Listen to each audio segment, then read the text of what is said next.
دیکھو اس جنگ کو دیکھنے کے متعدد اینگلز ہیں، میں 2-3 کا ذکر کرتا ہوں اور ہر اینگل کے ساتھ قرآن اور سنت سے دلیل بھی دوں گا تاکہ بات مضبوط ہو جائے، اور آخر میں امام محمد بن الحسن الشیبانی کی کتاب السیر سے دلیل دوں گا تاکہ ہماری اس بات کے اوپر حنفیت کا ٹھپا بھی لگ جائے، اور پھر آپ خود فیصلہ کریں کہ آپ کو ایران کے ساتھ کھڑا ہونا چاہیے اور ایران کے لوگوں کے ساتھ ہمدردی رکھنا چاہیے یا نہیں، یا پھر یوسف واپی جیسے نیرے جاہل مرکب جیسے لوگوں کی آپ بات مان لیں۔ اس جنگ کو دیکھنے کا پہلا اینگل ہے احون البلیتین کا۔ شریعت کا ایک اصول ہے کہ جب دو خراب چیزوں میں سے کسی ایک کو اپنانا ہو یا کسی ایک کو چننا پڑ جائے تو جو چیز کم خراب ہے اس کو چنا جاتا ہے۔ ایک طرف ہے ایران کے شیعہ، دوسری طرف ہے اسرائیل کے کٹر یہودی۔ شیعہ سے ہمیں یہ شکایت ہے یہ صحابہ کو گالیاں دیتے ہیں، صحابہ پر سب و شتم کرتے ہیں، لیکن یہود تو حضرت عیسیٰ علیہ السلام کو گالیاں دیتے ہیں۔ شیعہ حضرت عائشہ رضی اللہ عنہا پر تہمت لگاتے ہیں، یہود تو حضرت مریم علیہ السلام پر تہمت لگاتے ہیں۔ تو ان دونوں میں سے بڑا دشمن کون ہے؟ اگر آپ تھوڑی سی عقل لگائیں گے تو آپ کو سمجھ میں آ جائے گا کہ یہود سب سے بڑا دشمن ہے۔ اب یہود بڑا دشمن ہے، اس کی دلیل قرآن سے لے لیجیے۔ اللہ تعالیٰ سورہ مائدہ کے اندر فرما رہے ہیں،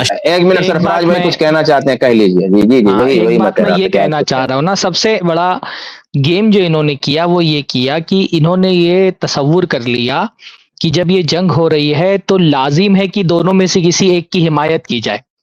بھائی احون البلیتین کا قاعدہ کہاں پر فٹ آتا ہے؟ جہاں استقرار والی کیفیت ہوتی کہ آپ کے پاس دو ہی آپشن ہے اور دونوں میں سے کسی ایک آپ کو اختیار کرنا پڑے گا۔ مطلب جو آپ نے مثال بتائی کہ ایک آدمی بھوکا ہے اور نہیں کھائے گا تو مر جائے گا، تو جب مرنے والی کیفیت ہے تو اس کے پاس دو ہی آپشن ہے، یا تو خنزیر کا گوشت کھا لے یا تو مردہ بکری کا گوشت کھا لے۔ تو یہ احون البلیتین کا قاعدہ تو اضطراری صورت میں اختیار کیا جاتا ہے نا۔ آپ کے پاس کون سا اضطرار ہے کہ آپ کو دونوں میں سے کسی ایک کی حمایت کرنی ہے؟ آپ خاموش بھی تو رہ سکتے ہیں۔ یہ کوئی اضطراری کیفیت ہے کہ یہاں پہ احون البلیتین کا قاعدہ فٹ کر رہے ہیں؟ اس لیے میں کہتا ہوں نا، یہ مقلد کہیں فقہ پڑھ بھی لیتے ہیں نا تو ان کے اندر تفقہ پیدا نہیں ہوتا ہے، یہ سمجھ نہیں پاتے کہ ان فقہی قواعد کا انطباق کیسے کرنا چاہیے۔ آپ کو کس نے مجبور کیا اس بات پر کہ آپ دو میں سے کسی ایک کی حمایت ہی کریں؟ بھائی دونوں ظالم ہیں تو دونوں میں سے کسی کی حمایت نہ کی جائے۔ آپ خاموش بھی تو رہ سکتے ہیں، آپ خاموش بھی رہ سکتے ہیں، آپ دونوں کی مخالفت بھی کر سکتے ہیں کہ بھائی نہ ہم کو ان سے کچھ لینا دینا ہے نہ ان سے کچھ لینا دینا ہے، نہ ہم ان کا نقصان ہم کو جو ہے وہ چاہتے ہیں کہ اس کے مقابلے میں یہ نقصان پہنچائے، نہ یہ ہم چاہتے ہیں کہ دونوں کو نقصان پہنچے، ہم کسی بھی طرف نہیں ہے۔ تو احون البلیتین کا قاعدہ اضطراری صورت میں اختیار کیا جاتا ہے۔ یہاں پہ کوئی اضطراری کیفیت نہیں کہ آپ کو کسی ایک کے ساتھ کھڑا ہی ہونا ہے، یا تو امریکہ ہی کے ساتھ کھڑا ہونا ہے یا تو ایران ہی کے ساتھ کھڑا ہونا ہے۔ آپ بھائی کسی کے ساتھ نہ کھڑے رہیں، دونوں ظالم ہیں، دونوں کے ہاتھ مسلمانوں کے خون سے رنگے ہوئے ہیں، دونوں کی جو پلاننگ ہے مسلم امہ کو لے کر کے وہ ان کو ملیامیٹ کر دینے کی ہے، مسلم ممالک کے خلاف مستقل ان کی سازشیں ہوتی رہی ہیں۔ تو یہ دونوں ظالم ہیں، اور جب ظالم ظالم سے لڑ رہا ہو تو ضروری نہیں ہے کہ چھوٹے ظالم کی حمایت بڑے ظالم کے مقابلے میں کی جائے۔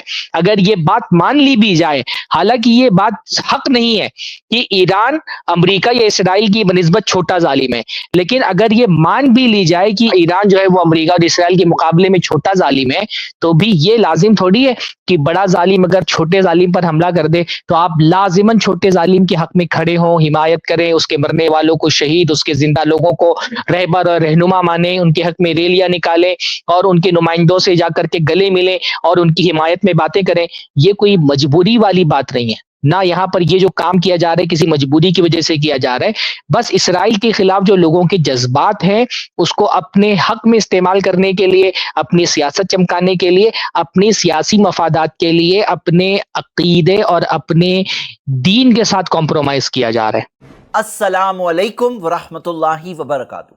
کیا آپ کو پتا ہے آئی پلس ٹی وی کے جو مختلف پروگرامز آپ تک پہنچتے ہیں، دینی programs, Islamic programs, research programs, علمی پروگرامز، یہ سارے پروگرامز کو آپ تک پہنچانے میں کئی اخراجات ہوتے ہیں، علماء جو اپنا وقت دیتے ہیں، اور بہت سارے ایسے کاسٹ جو بیہائنڈ دا سین ڈپارٹمنٹس ہوتے ہیں جو علماء کے علم کو آپ تک پہنچانے میں ذریعہ بنتے ہیں، جیسے technical staff, editors, animators, social media staff, support staff, technology کا بھی کاسٹ ہوتا ہے، premises cost, travelling cost, equipment.